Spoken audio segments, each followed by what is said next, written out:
Hello, everyone, and welcome to today's live broadcast, DNASTAR software for accurate variant detection and validation in targeted gene panel datasets, presented by Matthew Kaiser. We are excited to bring you this educational web seminar presented by LabRoots and sponsored by DNASTAR. DNASTAR Incorporated is a global software company headquartered in Madison, Wisconsin, that has been meeting the needs of life scientists for more than 25 years. The company was born out of the E. coli lab of Dr. Fred Blattner, professor of genetics at the University of Wisconsin, in 1984.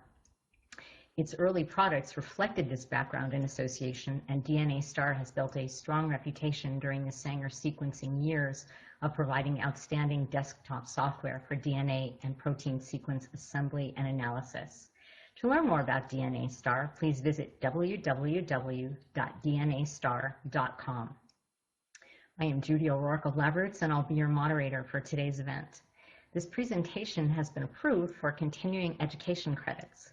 If you want to obtain the credits, please click on the Get Your Free CE Credits button located in the lower left of your screen.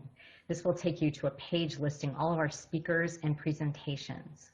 Please select the CE button under the presentation and follow the instructions to claim your certificate. Before we begin, I would like to remind everyone this event is interactive. We encourage you to participate by submitting as many questions as you want at any time you want during the presentation.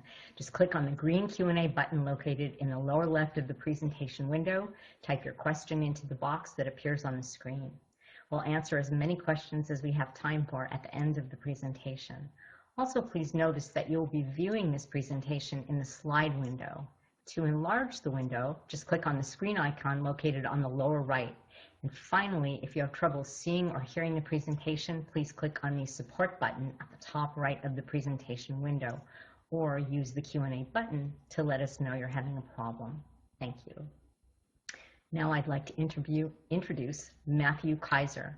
He is Senior Manager of NGS Applications for DNASTAR, where he has helped scientists address their sequence assembly and analysis challenges for the past 7 years. Matt's sole focus at DNASTAR is supporting customers in next-gen sequencing applications using DNASTAR's broad software toolset. He helps customers with their templated and de novo assembly projects, transcriptomes, exomes, metagenomic assemblies, RNA-seq, ChIP-seq, and numerous other unique experiments. Matt has helped hundreds of scientists optimize their workflows using DNASTAR's next-gen software solutions. He's also spoken at numerous conferences and workshops regarding the capabilities of DNASTAR's next-gen software tools. Please join me in welcoming Matthew Kaiser. I will now turn the presentation over to him. Thank you, Judy, and thanks for the wonderful introduction. And thanks to those that are joining today. I'd like to go through a workflow that is new for DNASTAR, and it's really been a focus for the company the past 2+ years. And again, I encourage you, if you have any questions at all, please chat those in or text those in, and I will try to address them either during the seminar or at the end. And I understand I will be in contact with some of you via email if there's more in-depth questions that I need to answer. So this workflow really is it's something unique to our software, that it allows researchers to assess accuracy in exome and targeted resequencing experiments. And it puts those tools in your hands so you can answer the questions that are very important for variation detection and confirming and validating a process that you may have set up. And so the software provides those tools so that it's easier for you to assess various steps throughout the process. That includes assembly steps, SNP calling, SNP filtering, and then the final result. And we've automated that so every researcher has that capability, and it's not just a bioinformatics tool or a marketing claim by a company for accuracy. So we provide data sets, we provide the tools so you can confirm your own accuracy as well as confirm DNASTAR's claims on accuracy by running the same data sets through the software. So a little background in DNASTAR. Judy provided a great background on our company and the history of our company. We are located in Madison, Wisconsin. We've got a nice picture here of Lake Monona. and the capital.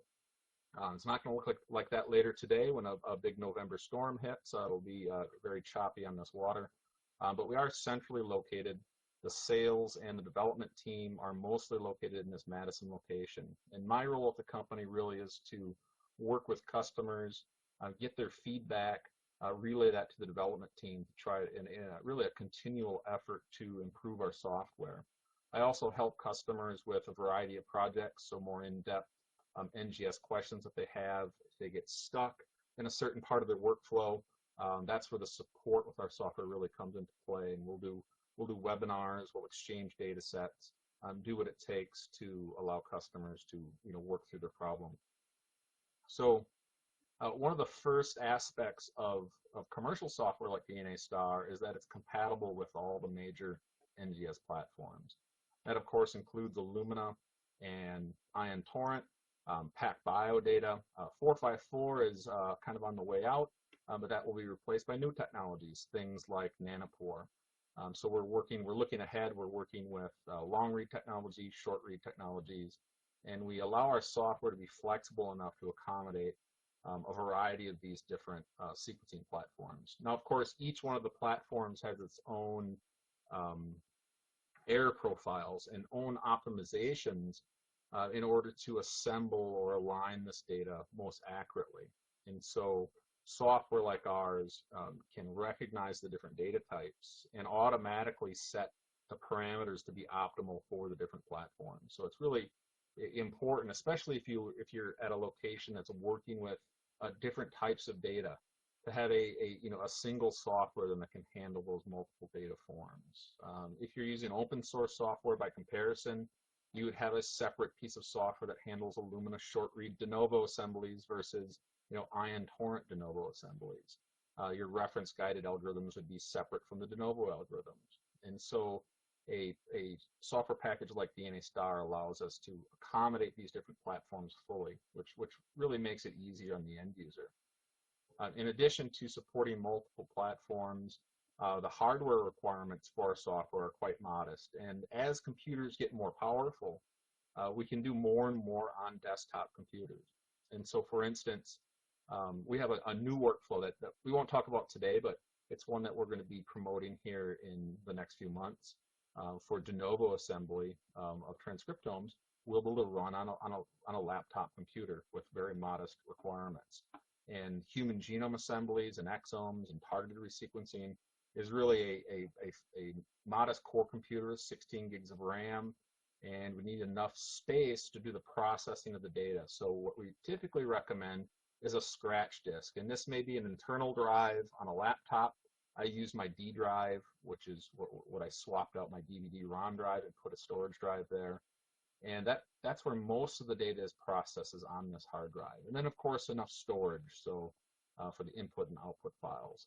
So for optimal performance, 3 drives, but you can get by with 2 drives as well, just a C drive to run the operating system and programs, and the scratch disk. So really, we're looking at very cost-effective hardware.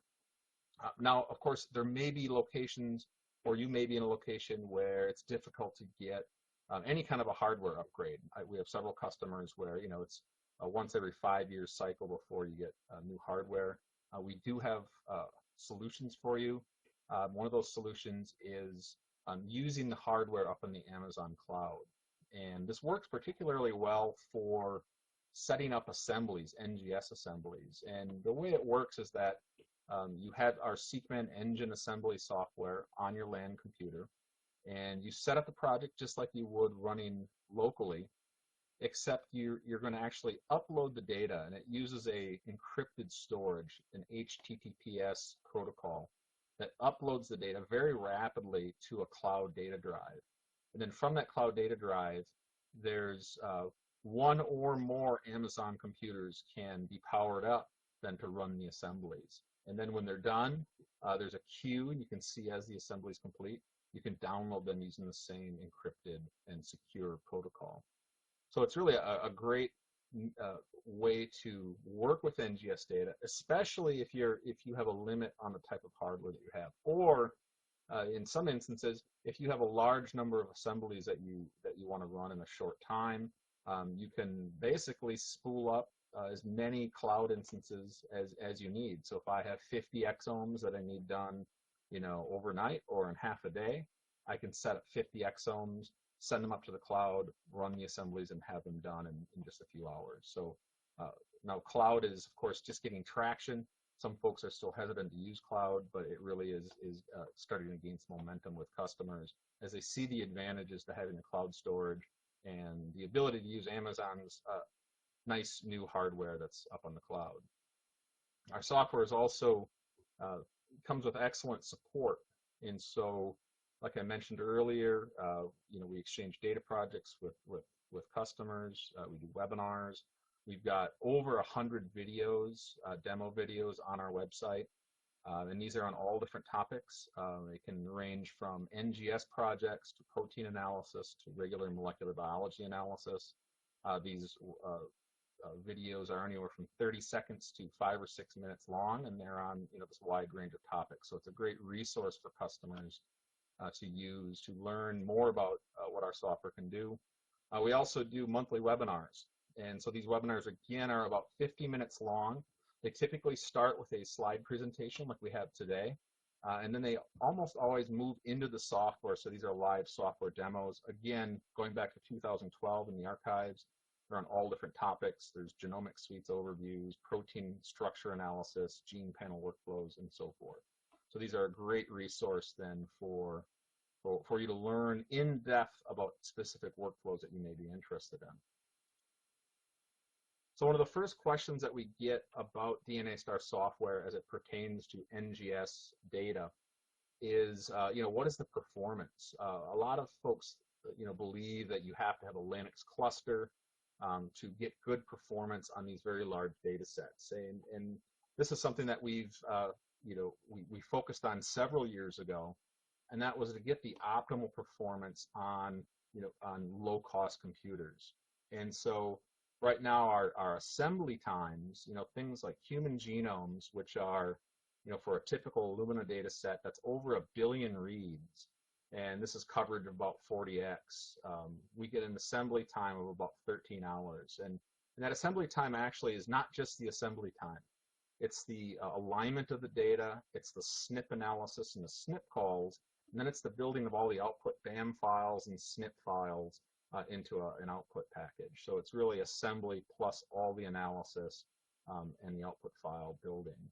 Many softwares take more than 13 hours just to do the alignment, and then it's a whole separate step to do all the SNP analysis. If you're using open source software, you have to feed different scripts in then to produce the SNP calls that you need.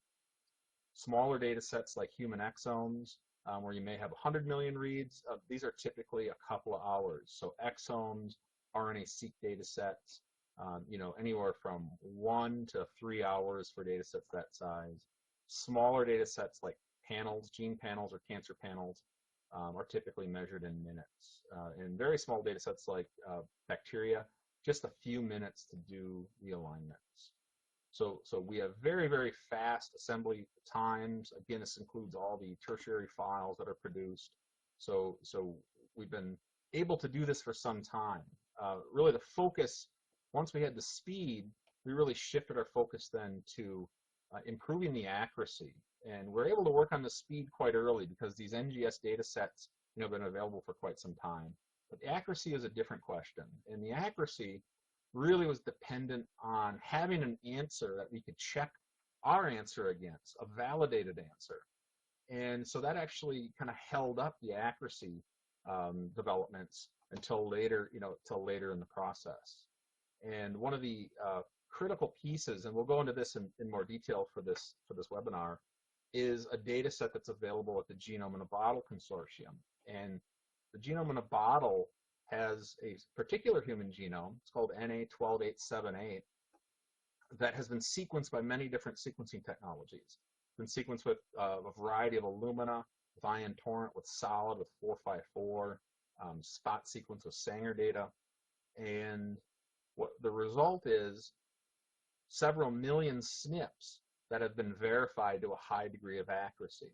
And with that answer, we're able to use that information, it's publicly available, to take those answers, run the data through our own aligner and snip caller, and then check against the answer and see how accurate we are. And so we make an accuracy claim on gene panels and exomes for detecting known SNPs in this data set, and also in some other data sets that are smaller in size. At about 99.7% is a typical accuracy. Now, of course, the answer isn't quite 100%. It's close to 100%. It's probably 99.9 and some change percent accurate.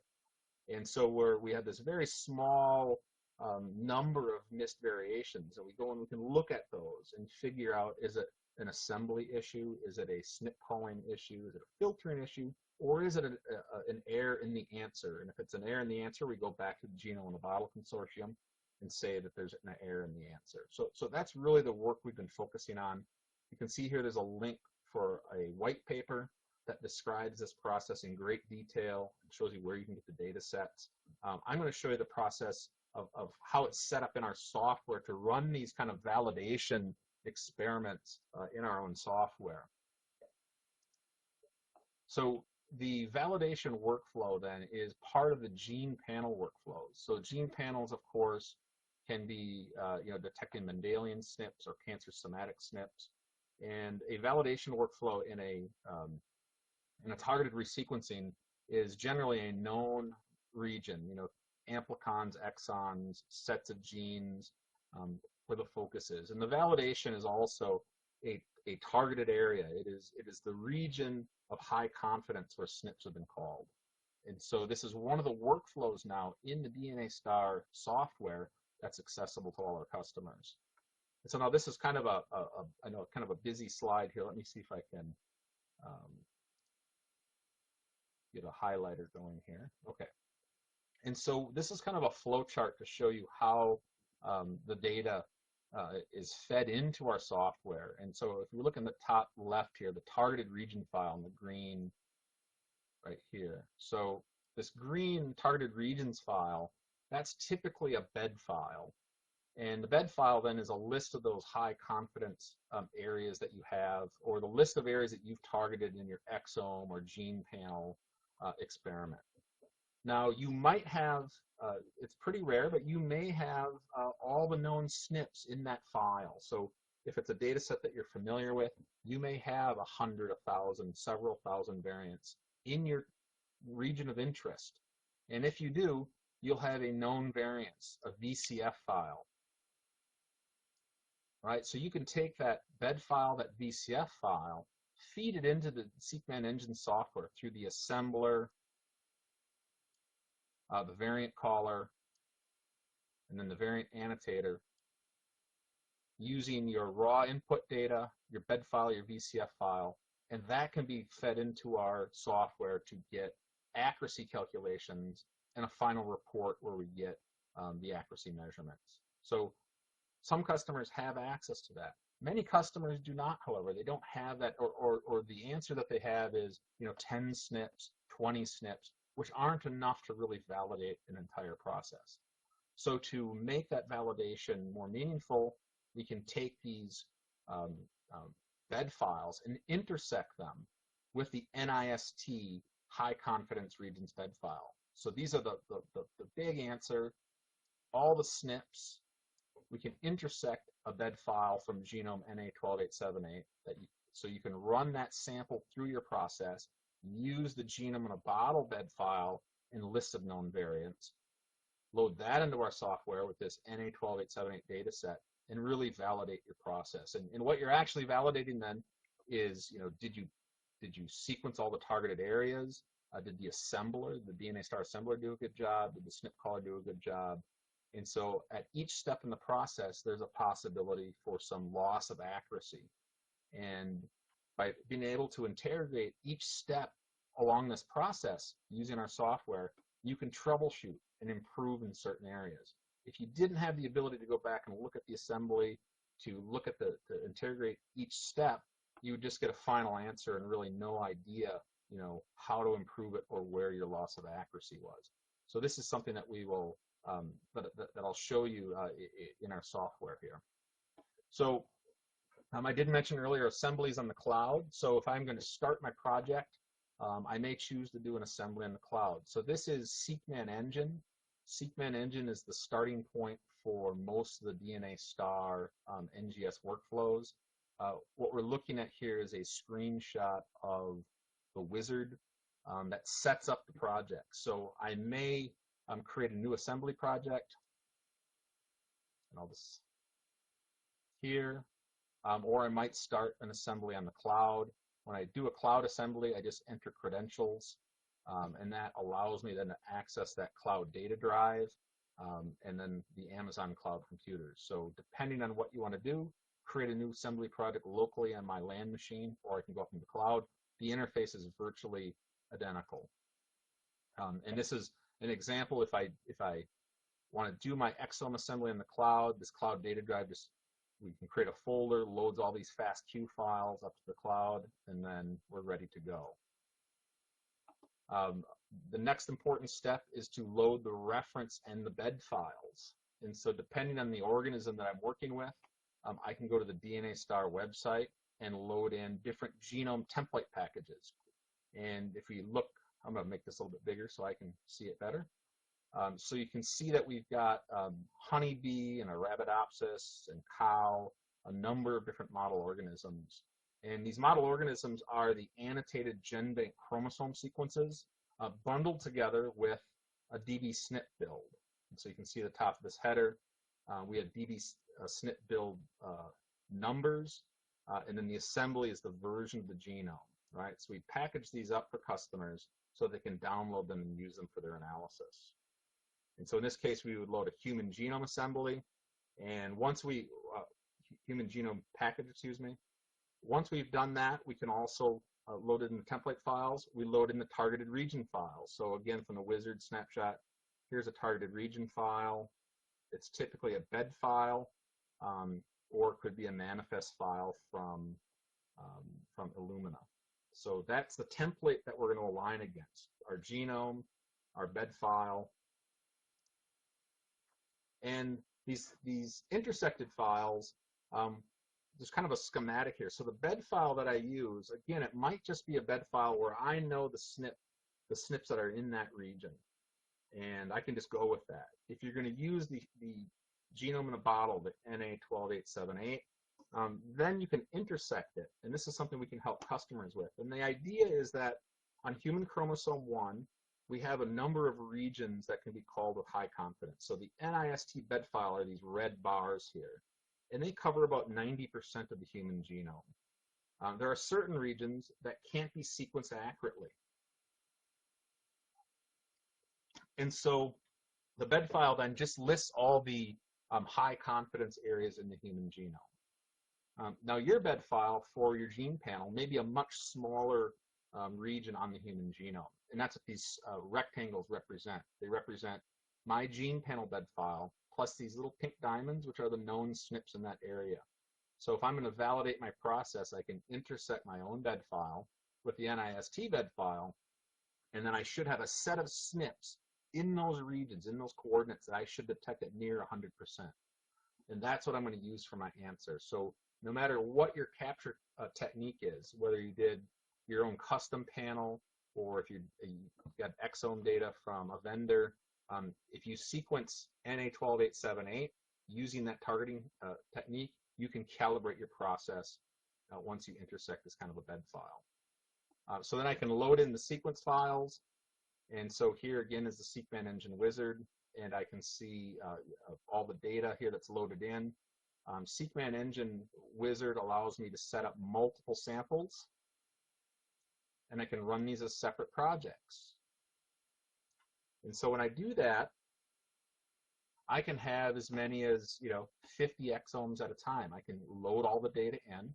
I can set the experiment, name each experiment. So I'll have, in this case, it's NA12878, but I may have that as a control exome. I may have 49 additional exomes that I'm going to run. And so the wizard allows me to set up the whole process. If I run this on my LAN computer, if I have many exomes, they'll be done consecutively. So we'll start one exome and it finishes, the second one spools up, roughly 2 hours per exome. If I run the same project on the cloud, it would be all at the same time. So I could get 50 done at the exact same time, which is a big advantage. So loading a VCF file containing these confirmed variant positions. So again, this is the VCF file that is at NIST, and this is the set of answers essentially. And this is going to be my control and my validation control, right? So I may have my NIST file, or I may have my own VCF file that contains a set of answers.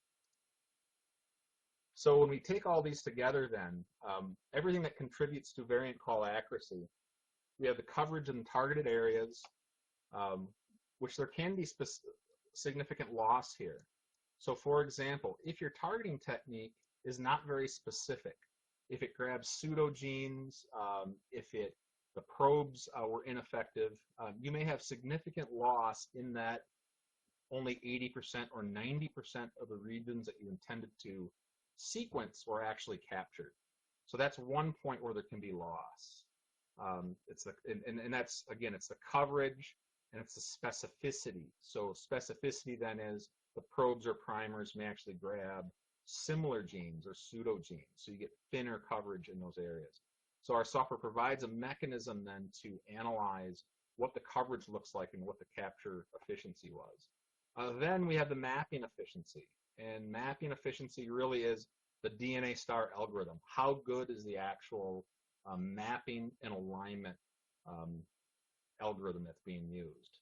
And there are a number of different alignment algorithms. There's the Seekman engine. There's open source algorithms like BWA. There's probably 50 different algorithms that can do some sort of mapping in this capacity. So there's lots and lots of choices here. However, DNASTAR is the only option that allows you to actually validate in a process to see how accurate the actual process is. Another spot for loss is the variant filtering. And this is actually a very important part, and that's how do I separate the noise from the actual signal that's in my sample. And so the type of filters that are set are actually very, very important. They're set properly for the type of data that you have. If you filter too aggressively to remove false positives, you may lose too many true positives. If you don't filter enough, if your filters are too lax by default, you may have a large number of false positives while only gaining a few of the true positives. So there's really a lot of different moving parts in these validation workflows. And again, you want to be able to evaluate each step, and then all of them together contribute to the overall variant call accuracy. So each step there's some loss, and each step there can be some improvements. So in terms of the coverage of the targeted areas, there is reports in our Seekman software. So when the assembly is done, it's possible to go and look at the assembled data in DNASTAR software. And this report here, I'm just going to circle it. It's called the coverage of the targeted region. So this comes right from the bed file. And what it is it's an interactive report that tells me the location. And I'll kind of circle these because I know the font is small. So that's the actual genomic coordinates. This first column is the contig ID, and you can see here's NC00001, which is human chromosome 1. It tells me the feature, gene that's there, the location, the length, the coverage depth across that targeted area, and then the percent that was covered. And this particular table is filtered so that you see most of them are 100% covered, but there is one that's at 63.65%. So what that means is that in the bed file, there was, for this particular location, there was only sequence coverage on a little more than 1/2 of that targeted area. So that if it's an important gene for your analysis, you may want to use this report to go and improve the primers or probe for that particular exon. So it's one of the first places that you look for an exome or a gene panel to really see, did you get all the regions that you intended to capture? And again, it's interactive, so when I go to one of these locations and if I double click on it, these other views come up. So you can see down the bottom is a strategy view, which is like a genome browser view that shows me a histogram for depth of coverage and also for pair consistency and a list of features. And you can see these red peaks are peaks of coverage. And in the features, little green arrows represent the exons or segments in a CDS feature. So it's a nice way to kind of look at it and say, well, you know, you can see how many exons have coverage over them. There's also a sequence view. So over here in the right, this is actual aligned data then. And so you can go and look at the aligned data. That's very important for specific SNPs. You know, if you have a SNP that was missed, oftentimes you can go to that location and look at the alignment. And in some cases, you'll see, well, the SNP call was one base upstream or downstream, and maybe some gapping event occurred that caused a SNP to be off by one base pair. So it's important, if you have important SNPs to validate, to go and look at the assembled data and make a judgment call. Now, you don't want to do that for thousands of SNPs, but for particular SNPs that you missed, it's important to be able to do that. So the overall specificity then of the targeting experiment is summarized as well in a targeting report. And the targeting report then lists a number of different things. If you look in the bottom right here, total length of targeted reference, that's the, you know, within that bed file, in this case, there was 27 megabases of genome that was targeted. And we get the total number of aligned reads, the total number of aligned reads that are in the targeted area, and then we get an enrichment from that. And then some additional information. How much of the target was covered at 10x, how much at 20x, how much at 50x. You can see that between 10x at 93.29% of the targeted area is covered. That's typical for an exome capture. But at 50x, only a little over 80% is covered. And so that gives you some idea of where you might have filtering. So if I'm going to do a minimum coverage filter for my SNP calling, I probably don't want to go as high as 50x. I'm probably going to lose a lot of SNP calls if I make that filter too stringent. This main window here, this coverage of targeted region, I also have, hard for you to see, but it's the not targeted regions shown here. And what that means is, do I get sequence data that's aligning outside the areas that I've targeted? And that can be a concern if the capture technique is not specific enough. If you're sequencing a lot of data that's not going aligning to the intended areas, you're going to want to know what the reason is. And you can see here something that really jumps out is pseudo. So in this particular experiment, many different pseudogenes were captured. And if I look at the number of reads, you know, the depth is 19,000x coverage. So it's a massive pileup of reads for some of these pseudogenes. So in some cases, you would go back and maybe redesign and make, again, probes or primers more specific so that these pseudogenes aren't captured. Some cases, you can't avoid it. The pseudogenes are just too similar, and you have to have other strategies to avoid that. So once the data has been aligned to the targeted areas, and the algorithms then can go through and identify how many of those SNP positions have been detected, there's several different metrics that are calculated. And that includes true positives and false positives and true negatives and false negatives. And from that, those raw bits of information, we can calculate false discovery rate, sensitivity, and specificity.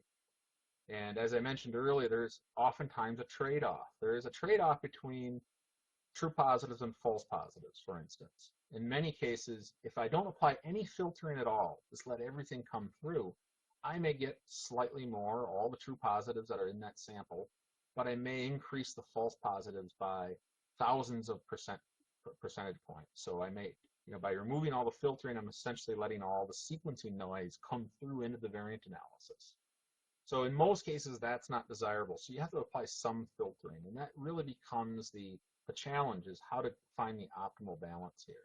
And then another, the false negatives, of course, for anybody doing clinical work in particular, that's one of the biggest concerns, is you don't want to have a false negative and miss true variations that are present in the sample. So really, false negatives become, you know, a really big deal. And so you want to be able to run your data through and figure out what your false negative detection rate is and what your balance is between true positives and false positives. And again, things like sensitivity, which is the true positives divided by the true positives plus false negatives. So you get a couple of metrics here. And with variant detection, there isn't any one single metric that is best. So you kind of have to look at several of them to come up with a conclusion as to, what the best answer is. So some of the results then, when we run, and now what this is human genome NA12878, and it's through an exome. So these exomes are, in these regions, there's about 15 to 16,000 true positive calls. And so this is one of our results tables, and it's where we compare our SeqMan engine software to 4 different competitors that do similar kind of work. And really, the industry standard is the BWA mapper, which is often used with Illumina, with the GATK SNP caller. So these first 2 are open source Linux command line softwares, 2 different versions of their the GATK SNP caller. And then we have 2 commercial competitors, CLC Bio and Genius. And these are all running the same data set, and we're checking against the answer that's at Genome in a Bottle Consortium. And so when we look at some of the metrics, sensitivity, DNA, they're all above 90%. DNASTAR and BWA GATK are both above 99%. In this case, for this data set, we're at about 99.56, so about 0.5% better than BWA. The false positive discovery rate, you can see BWA GATK is actually slightly lower, a little bit lower than SeqMan engine. The commercial competitors, very high, well above 7%. And so when we look at true positives, they're all in that 15,000 range. False positives, again, SeqMan engine and BWA GATK are the lowest, and the other 2 commercial competitors are extremely high, over 1,200 false positives. False negatives, this second to last column, SeqMan engine is the lowest by quite a wide margin. So 67 false negatives, and you can see GATK has about twice as many, and then many more for Genius and CLC. So when you take all that information combined, you can see that SeqMan engine and BWA and GATK are the 2 best performers, with a slight edge, I would say, to SeqMan engine due to the much lower false negative detection rate. You can also factor in the amount of time that it takes to process these data sets. SeqMan engine, again, is about 1.5 hours, BWA at 6 hours, and roughly 3 hours for the commercial competitors. So when you take it all together, we really strongly believe that the SeqMan engine is the best performer in terms of accuracy and with speed. So another question that can come up is, well, did we just cherry pick a data set where we perform the best? There are actually 3 exome data sets, different NA12878 exomes, prepared through different capture techniques. And these are public data sets, one from the Garvan Institute, one from Arup Labs, and one from Mount Sinai. And so these are, again, exome captures from the same reference human genome. And you can kind of see, very similar results. The Garvan and Arup Labs, it's about 15,000 true positives. The Mount Sinai data set is much larger. There's 35,000 true positives here. So it's a really big data set. It is ideal for calibrating software and to be used as a measurement for accuracy. And you can see with this Mount Sinai is actually the best. What we published in our marketing materials was the Garvan Institute exome. It's the one that we first had access to. But really, the Mount Sinai gives the best result: 27 false negatives, 99.92% sensitivity. It takes a little longer to assemble because it's a lot bigger, but we get just fantastic results, really, with all the exomes. But it's very consistent. There are additional data sets that are being produced by Genome in a Bottle for additional human genomes.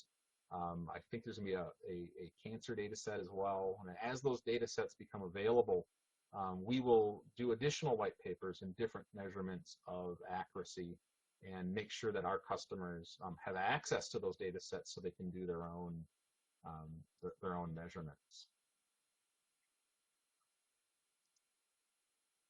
So one final mention here on something that's related to the workflow is a new piece of software that will be coming out early in 2016 that is related to this validation workflow. and we call it the Human Variant Annotation Database. And so for these workflows, there's additional information that you may want to pull into your project, and that information may include things like genome allele frequencies and ClinVar scores and 1,000 genomes information and functional predictions like SIFT and polyphen and mutation taster. And so these database information is available at DB NSFP. We can import that into our software, and that enriches the variant analysis. So it's a new piece of information that we can pull into the software. That's something related to this workflow that we'll see early in 2016. Now, and with that, I'd be happy to take any questions. I see there might be one here that, so I do have a question from Jing Wang, and the question is, are your software doing two main things: assembling the data, identifying the variation within the genes? Yeah, that's it. That's exactly what our software is doing. So in addition to just the validation process, our software does the assembly of the FASTQ data. It gives visualization so that we can look at the assembled data, and then it will identify all the variations in that data. It can be used to analyze single samples, or we can scale up and compare variants across 50 exomes or multiple genomes worth of data. So it can really scale up to very, very large projects. So again, thank you, and I'll stick around here. If there's any additional questions, I'll be more than happy to answer them.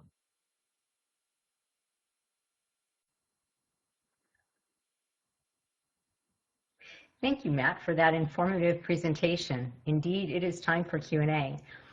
If you have a question you'd like to ask Matt, please do so now. One person already did so. Just click on the green Q&A button at the lower left of the presentation window, type your question into the box that appears on the screen, and click on the send button.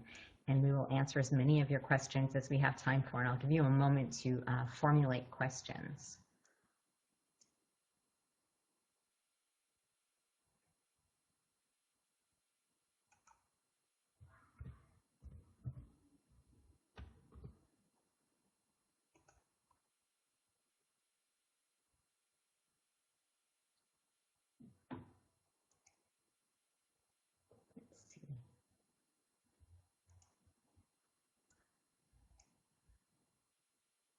Give me another minute.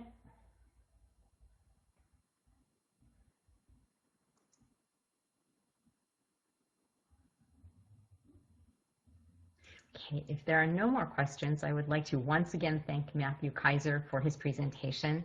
Do you have any final comments, Matt?